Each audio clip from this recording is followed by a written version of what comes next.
My name is Robert Mitchell. I'm 64 years old, and until 2 months ago, I owned Mitchell Construction Solutions, a mid-sized commercial contracting company based in Charlotte, North Carolina.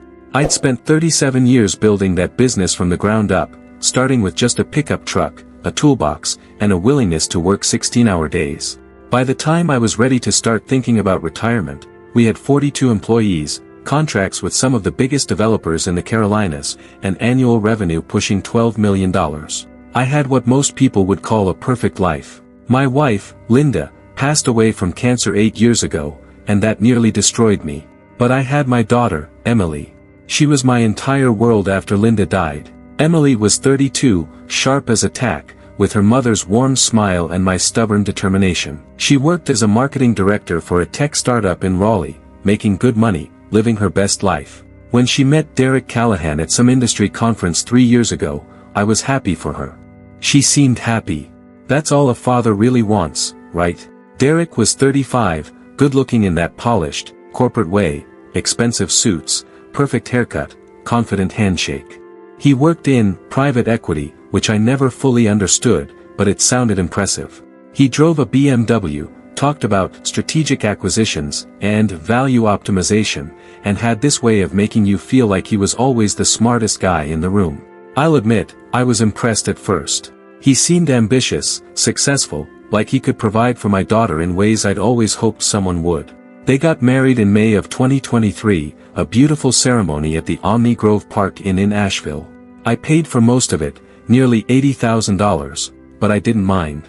Emily was glowing, and Derek gave this toast about family and legacy that had half the guests in tears. I remember shaking his hand that night, welcoming him officially into the family. I was such a goddamn fool. The problems started about 6 months after the wedding, though I didn't recognize them as problems at the time. Derek started showing more interest in my business. He'd ask questions during Sunday dinners at my house, questions about our contracts, our profit margins, our assets. At first, I thought he was just making conversation, trying to connect with his new father-in-law. I'd built something from nothing, and maybe he respected that. So I'd tell him things. More than I should have. In December of 2023, Derek suggested we have lunch, just the two of us. We met at a steakhouse in South Park, and over expensive cuts of beef, he pitched me an idea. He said his firm was looking to diversify their portfolio, that construction was recession-resistant, and that he could see Mitchell Construction Solutions growing exponentially with the right strategic guidance and capital injection. He wanted in. Not as an employee. Not even as a consultant. He wanted me to restructure the company, bring him on as a partner with a 40% stake, and let his firm invest $3 million in exchange. He had a whole presentation on his tablet, projected growth charts, market analysis, the works. He made it sound like I'd be stupid to refuse, but I didn't refuse out loud. I told him I'd think about it, that I needed to review the numbers with my accountant. The truth was, something felt off. I'd been in business long enough to know when someone was trying to sell me something I didn't need. My company was doing fine. We had plenty of capital, no debt, and steady contracts. Why would I give away 40% of something I'd spent nearly 4 decades building? I talked to Emily about it a few days later. We met for coffee in Raleigh, and I gently mentioned that Derek had approached me with a business proposition. I expected her to laugh it off, maybe roll her eyes at her husband's ambition. Instead, she got defensive. "Dad, Derek's really good at what he does," she said, stirring her latte without looking at me. "He's helped turn around 6 companies in the last 3 years. He thinks you could triple your revenue." "I don't want to triple my revenue," I said carefully. "I'm 63. I'm thinking about winding down, not ramping up." She looked at me then, and there was something in her eyes I'd never seen before. Frustration? Impatience? "You're thinking about retirement? Since when?" "Since I'm getting old, sweetheart.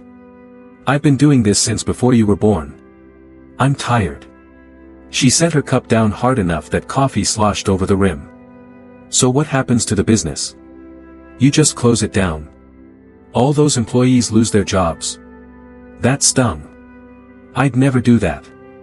I'd find a buyer, someone who'd take care of the team. "Or maybe transition it to management, or you could transition it to family," she interrupted. "Derek's family now.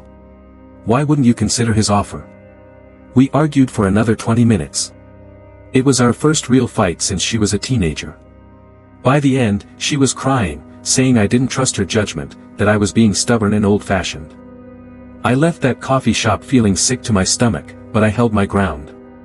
Something about this whole situation felt wrong, and I couldn't put my finger on why. Over the next few months, Derek kept pushing. Not aggressively, he was too smart for that. He'd drop comments during family gatherings, send me articles about succession planning and family businesses. Emily would bring it up too, usually starting with, Derek was saying. It was like they'd formed this united front, and I was the stubborn old man standing in the way of progress. By June of 2024, our relationship had become strained. Emily called less often. When she did visit, Derek was always with her, and conversations kept circling back to the business. I started dreading Sundays. Then, on July 12, 2024, everything changed. I was at the office late on a Friday afternoon, finishing up some paperwork before the weekend. My project manager, Tony Hernandez, knocked on my door around 6:30 p.m. Tony had been with me for 19 years, he was loyal, hardworking, and one of the few people I trusted completely. Rob, you got a minute? He asked, looking uncomfortable. Sure, come on in. What's up? He closed the door behind him and sat down, running his hand through his hair the way he always did when he was nervous. I need to tell you something, and I'm not sure how you're gonna take it. My stomach dropped. Just say it, Tony. Derek's been calling around. Talking to our clients, our suppliers, some of the crew foremen. He's been asking questions, detailed questions about contracts, payment schedules, equipment assets, real estate holdings. He's telling people he's going to be taking over operations soon, that there's going to be a leadership transition. I felt like I'd been punched in the gut. What the hell are you talking about? Taking over operations? That's what I said. Tony pulled out his phone and showed me a text message from one of our steel suppliers. The guy was asking if it was true that Derek would be handling accounts payable going forward, because Derek had called him that morning asking about our credit terms and payment history. I sat there staring at that text message, my hands starting to shake. When did this start? I first heard about it maybe 3 weeks ago, but I thought it was just rumors. Then it kept happening. Yesterday, Bill Drummond from Piedmont Development called me directly. He said Derek had lunch with him on Tuesday, said he was coming on board as COO, and wanted to discuss optimizing our existing contracts. Bill was confused because you'd never mentioned anything about it. Bill Drummond. We'd been doing business with Bill for 12 years. He was a friend. Jesus Christ, I muttered. Tony leaned forward. Rob, I don't know what's going on with your family situation, and it's none of my business. But this guy is acting like he already owns the company. People are confused. Some of the crew is worried about their jobs. You need to handle this. I sent Tony home and sat alone in my office for 2 hours, my mind racing. What the hell was Derek doing? Why was he telling people he was taking over when I'd never agreed to anything? And why was Emily going along with this? I needed answers, but I also needed to be smart about this. If Derek was making moves behind my back, I needed to know exactly what I was dealing with before I confronted anyone. I called my attorney, Marcus Pemberton, at home that night. Marcus had handled all my business legal work for the past 23 years. I told him what Tony had told me, and there was a long silence on the other end of the line. Robert, he finally said, I think you need to check something for me. Do you have access to your business account online? Yeah, of course. Why? Log in right now and check your registered agent information and your LLC documents. Look for any recent filings or amendments. I put him on speaker and opened my laptop. It took me a minute to navigate to the North Carolina Secretary of State's Business Registry. When I found Mitchell Construction Solutions and looked at the recent filings, my blood ran cold. There was an amendment filed on June 28, 2024, 2 weeks earlier. It showed a change in membership structure, adding Derek Michael Callahan as a 40% member of the LLC, with Emily Catherine Callahan, my daughter had taken his last name when they married, holding 10%, and me retaining 50%. Marcus, I said, my voice shaking, there's a filing here from 2 weeks ago. It says Derek owns 40% of my company. Is your signature on it? I downloaded the PDF. There at the bottom was what looked like my signature. But I'd never signed this document. I'd never even seen it before. It's forged, I said. That's not my signature. I mean, it looks close, but I never signed this. If you enjoy stories of cold-blooded revenge and gripping plot twists, like this video and subscribe to the channel now. There are brand new unreleased stories here every day. Each one more intense than the last. Marcus was quiet for a moment, then his lawyer voice kicked in, calm, methodical. Okay. Here's what we're going to do. Don't confront anyone yet. Don't let them know you've discovered this. I'm going to file a fraud complaint with the Secretary of State first thing Monday morning, and we're going to pursue criminal charges for forgery and fraud. But Robert, I need you to understand something. If Derek has done this, if he's forged legal documents to claim ownership of your company, this isn't just aggressive business tactics. This is a crime. And if Emily knew about it. He didn't finish the sentence. He didn't have to. I spent the entire weekend feeling like my chest was caving in. I didn't call Emily. I didn't call Derek. I sat in my house, the house where I'd raised my daughter, where Linda and I had built our life, and tried to process the fact that my own son-in-law had forged my signature to steal my company. And my daughter, my Emily, might have been part of it. On Sunday night, I couldn't take it anymore. I needed to know if Emily was involved. I called her cell phone at 9:47 p.m. Dad? She sounded surprised. We hadn't talked in almost 2 weeks. Is everything okay? I need to ask you something, and I need you to tell me the truth. A pause. Okay. Did you know that Derek filed paperwork with the state claiming he owns 40% of my company? The silence on the other end of the line lasted about 5 seconds, but it felt like an hour. When she finally spoke, her voice was quiet.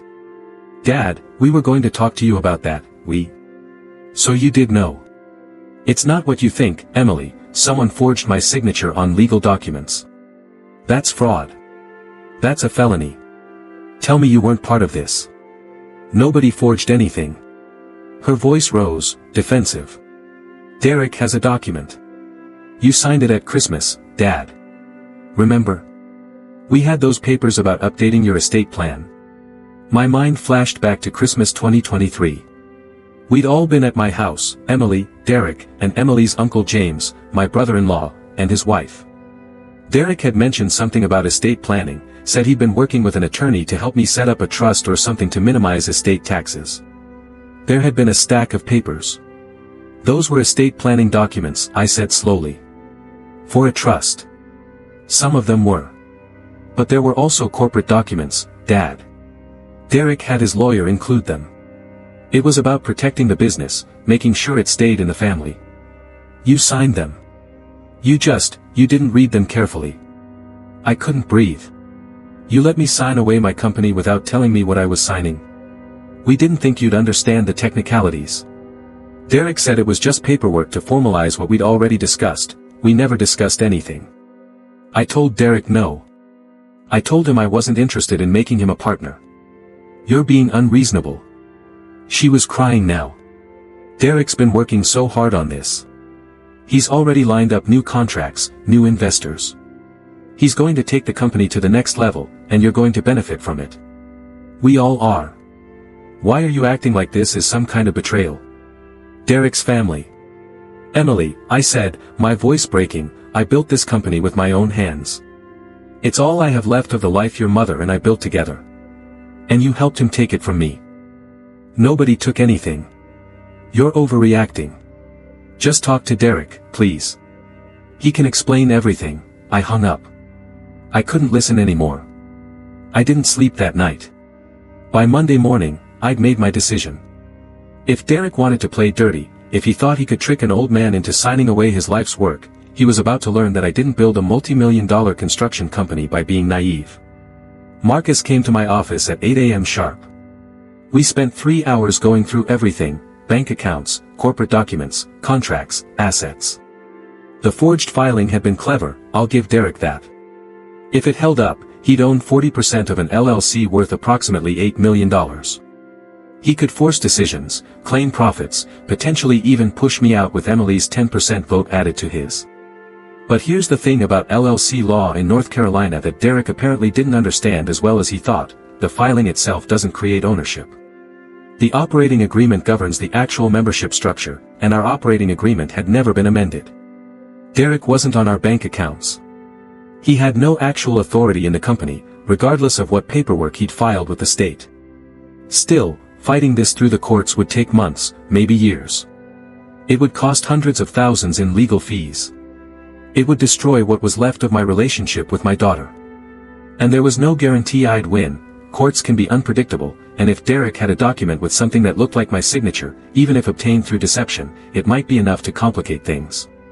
That's when Marcus said something that changed everything. "You know, Robert, there's a faster solution here. The LLC exists because you filed papers creating it. But you can also file papers dissolving it. If Mitchell Construction Solutions doesn't exist anymore, Derek can't own 40% of nothing." I stared at him. "I can just dissolve the company. You're the managing member with signing authority. As far as the legitimate corporate records show, you still own 100%. Yes, you can dissolve it. And here's the beautiful part, once it's dissolved, all assets get distributed according to the operating agreement, which means they go to you, the sole legitimate member. Then you're free to immediately form a new LLC, transfer the assets, and Derek has no claim to any of it." "What about the employees? The contracts?" "Contracts are typically assignable. You'd assign them to your new entity. Employees would be hired by the new company, same day, same terms, most of them wouldn't even notice the transition. We'd have to move fast, but it's doable." I thought about it for maybe 30 seconds. "How long would this take? If we start right now, I can have dissolution papers filed by end of business today.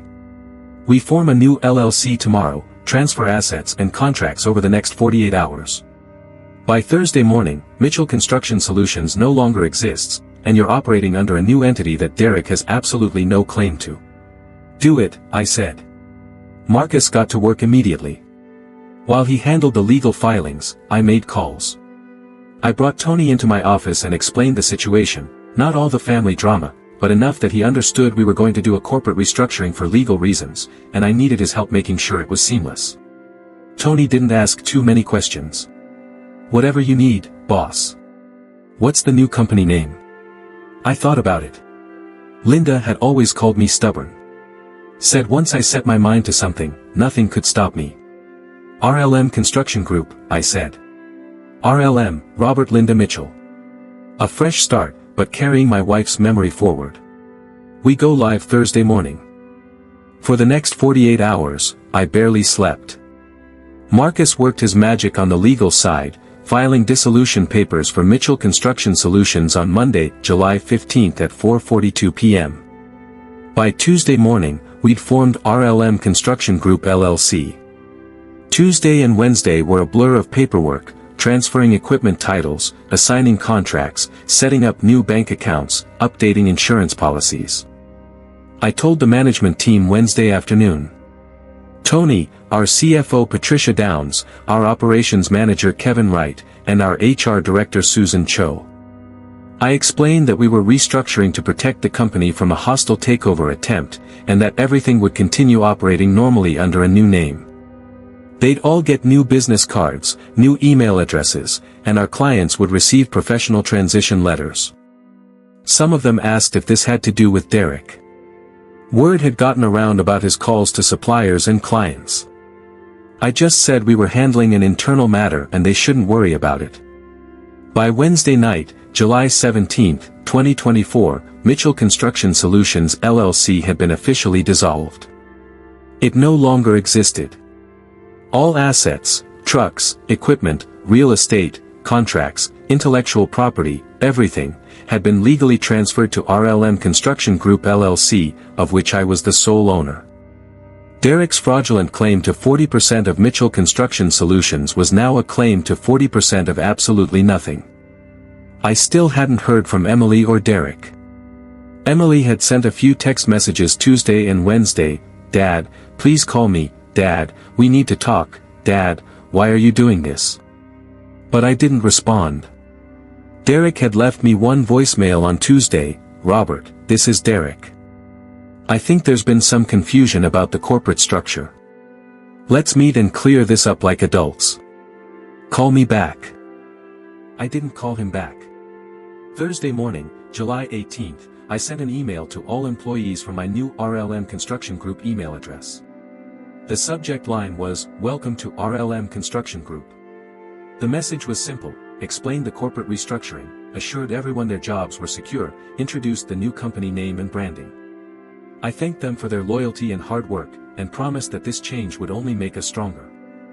I also sent formal transition letters to all our clients and suppliers, professionally explaining the corporate restructuring and providing new contact information and account details. Marcus had drafted them to make it sound like a routine business evolution, which, technically, it was. Then I waited. Derek called at 9:17 a.m. I let it go to voicemail. He called again at 9:45 a.m. Voicemail. At 10:23 a.m., my receptionist buzzed me. "Mr. Mitchell, there's a Derek Callahan here to see you. He seems upset. Send him in." Derek walked into my office looking like he'd just run a marathon. His face was red, his expensive suit was wrinkled, and his carefully styled hair was a mess. He was holding his phone in one hand and some papers in the other. "What the hell did you do?" he said, not bothering with pleasantries. I leaned back in my chair, keeping my voice calm.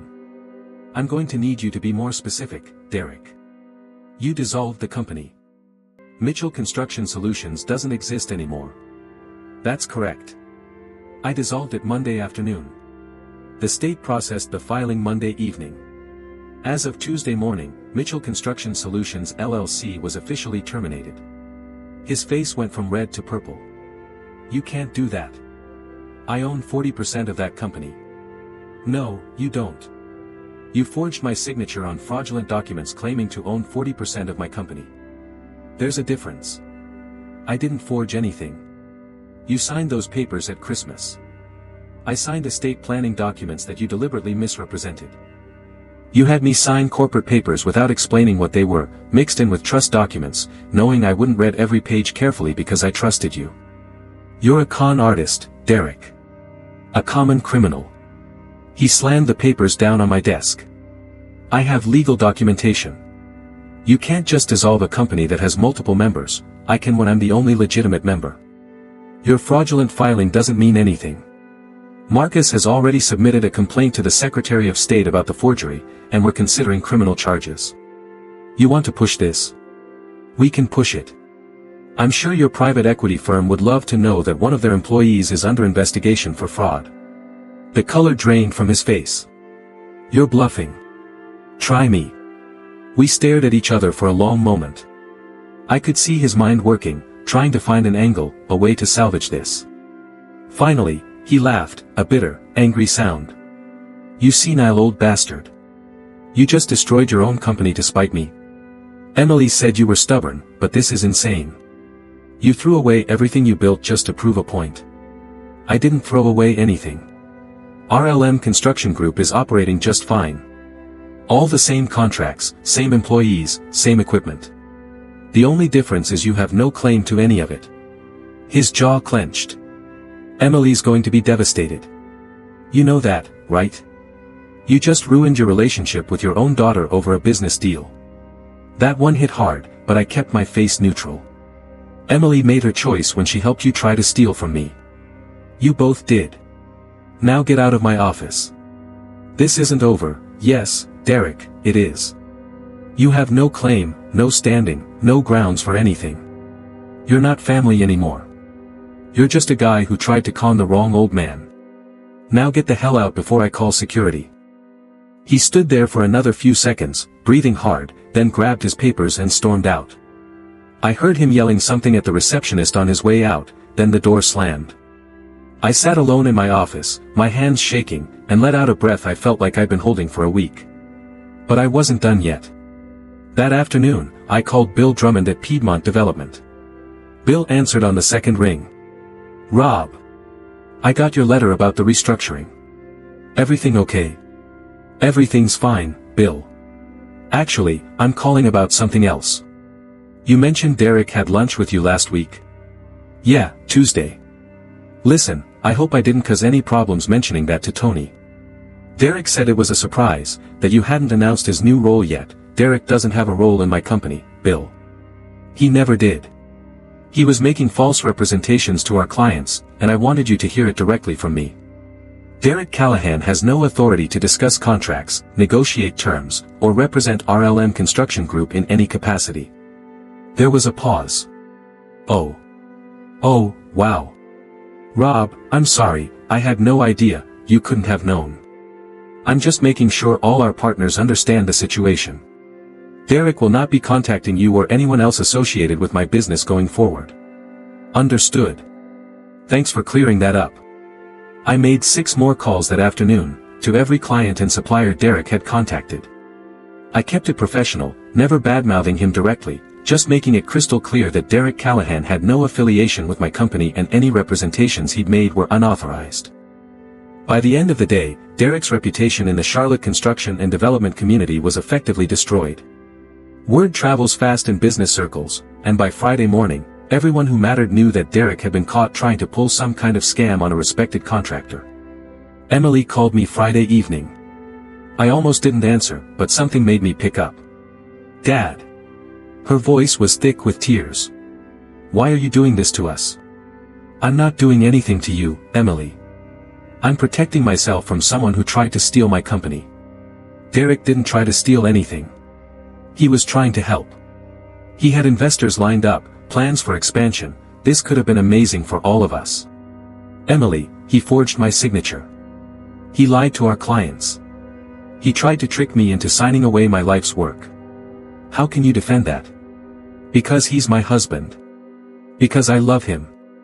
And you're destroying him, Dad. His firm is asking questions, his reputation is ruined, and for what? Pride? Stubbornness? I closed my eyes. This was the conversation I'd been dreading. Sweetheart, I need you to hear me. What Derek did was illegal. It was wrong. And the fact that you helped him, that you knew what he was doing and didn't stop him, I didn't know it was illegal. I thought he had your permission. He said you'd agreed to everything, then he lied to you too, Emily. Is that really who you want to spend your life with? Someone who lies, who manipulates, who steals. Don't try to turn this around. You're the one who destroyed your own company just to keep Derek from being part of it. That's crazy, Dad. That's not normal. I didn't destroy anything. The business is fine. I just made sure Derek couldn't take it from me. Well, congratulations. You won. You got what you wanted. I hope you're happy. Her voice broke. I hope your precious company was worth losing your daughter over. The line went dead. I found out he'd been lying to me. About a lot of things. She laughed bitterly. Turns out his private equity firm wasn't doing as well as he claimed. He'd lost money on several investments, and his bosses were putting pressure on him to show results. That's why he was so focused on your company. He needed a win, something he could point to and say, look what I did. He was using you to save his career. Emily, let me finish. Please. She wiped her eyes. He told me you'd agreed to bring him on as a partner. He showed me emails that he said were from you, discussing terms. Later I found out he'd faked those emails. He told me the papers you signed at Christmas were just formalizing an agreement you'd already made. I believed him, Dad. I wanted to believe him because I loved him, and because I thought he was trying to help secure my future. Our future. I didn't know he was lying about all of it. When did you find out? About 3 weeks ago. I found documents on his laptop, drafts of those fake emails, notes about how to manage you, strategies for taking over the business. He'd been planning this since before we got married. She started crying. I'm so sorry, Dad. I'm so sorry I didn't believe you. I'm sorry I helped him. I was so stupid. I reached across the table and took her hand. You weren't stupid. You were loyal to your husband. That's not wrong. But I should have been loyal to you too. You're my father. You've never lied to me, never let me down, and when it mattered, I chose him over you. I'll never forgive myself for that. We talked for 2 hours. She told me everything, how Derek had isolated her from her friends, how he'd gotten angry when she questioned anything, how she'd felt trapped. She was filing for divorce, moving back to Charlotte, starting over. I told her she could stay with me as long as she needed. Told her I loved her, that I forgave her, that we'd figure this out together. What about the business, she asked. RLM Construction Group, that's you and Mom, right? Robert, Linda, Mitchell. Yeah. I don't deserve to be part of that. Not after what I did. Emily, you made a mistake. You trusted the wrong person. But you're still my daughter, and you're still Linda's daughter. If you want to be part of the business someday, the door's open. But only when you're ready, and only on your terms. No pressure. She squeezed my hand. Thank you, Dad. Derek tried to drag out the divorce, but his lawyer convinced him it was a losing battle. Emily had documentation of his fraud and deception, and he knew that if he pushed too hard, we'd pursue criminal charges. The divorce was finalized in December 2024. Emily got a fair settlement, and Derek moved to Atlanta for a job with a smaller firm. As for me, RLM Construction Group is thriving. We just landed a major contract with a new commercial development in Uptown Charlotte, a $23 million project, the biggest in company history. Tony's running day-to-day operations now, and I'm working more as an advisor, slowly transitioning toward actual retirement. Emily's doing better. She's seeing a therapist, rebuilding her life, reconnecting with old friends. She's even started helping out at the office a few hours a week, nothing official, just learning the business, helping with marketing and client relations. She's good at it, too. Has her mother's people skills and my attention to detail. Last month, she asked if we could put a photo of Linda on the wall in the main office. We hung it right behind the reception desk, Linda in her garden, smiling at the camera, dirt on her hands and joy on her face. Underneath, we put a small plaque, in loving memory of Linda Mitchell, 1958 to 2016. The foundation of everything we build. If you enjoyed this story, please like this video and leave a comment telling me what you thought. And if you haven't subscribed to the channel yet, please subscribe and hit the notification bell to get alerts about new stories like this one. Thanks for watching, and I'll see you in the next one. Looking back, I don't regret what I did. Some people have told me I was too harsh, that I could have handled it differently, found some compromise. Maybe they're right. But when someone tries to take something you've spent your entire life building, something that represents everything you and your late wife worked for, you don't compromise. You fight. Derek thought he was smarter than me. He thought he could manipulate an old contractor who didn't understand fancy business deals and legal jargon. What he didn't understand was that you don't build a successful construction company by being naive. You do it by being careful, by reading the fine print, by trusting your gut when something feels wrong. And by knowing when to tear down the old structure and build something new, something stronger, something that can't be stolen by someone who never earned it. My name is Robert Mitchell. I'm 64 years old. I own RLM Construction Group. And I learned that sometimes the best revenge isn't destroying your enemy, it's making sure they never had anything to take in the first place. Every time I walk past that photo of Linda, I think about what she'd say about all this. She'd probably tell me I was stubborn as hell, that I'd made things harder than they needed to be.